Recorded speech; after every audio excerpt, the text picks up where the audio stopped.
साहित्य संमेलनाच्या मंचावर झालेल्या राजकीय चिखलफेकीवरून ठाकरे गटाचे खासदार संजय राऊत यांनी थेट शरद पवारांना आव्हान दिलं। साहित्य संमेलनाच्या मंचावरून नीलम गोऱ्हेंनी उद्धव ठाकरेंवर टीका केली। या राजकीय चिखलफेकीला शरद पवारही जबाबदार आहेत, त्यामुळे पवारांनी गोऱ्हेंच्या वक्तव्याचा निषेध करावा अशी मागणी संजय राऊतांनी केली। तर राष्ट्रवादीवर चिखलफेक होते तेव्हा ठाकरेंची सेना पाठीशी उभी राहते, आता पवार गप्प कसे असा सवाल संजय राऊतांनी केलाय। माननीय शरद पवार साहेब, हा जो राजकीय चिखलफेक जी झाली आहे त्याची जबाबदारी शरद पवार साहेब सुद्धा झिडकारू शकत नाहीत।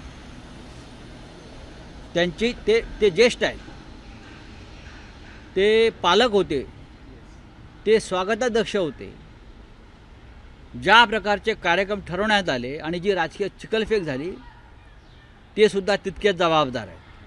संमेलनाच्या अध्यक्षा तारा भवळकर यांनी सुद्धा ह्याच्यावर निषेध व्यक्त केला पाहिजे, पवार साहेबांनी निषेध केला पाहिजे।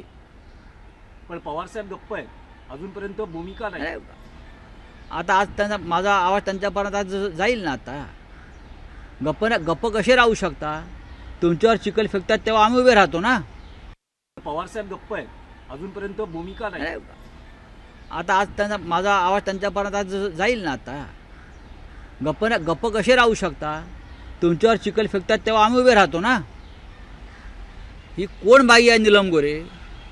हे कुठलं भूत आहे जे साहित्य संमेलनाच्या मंचावरून गरळ ओकते?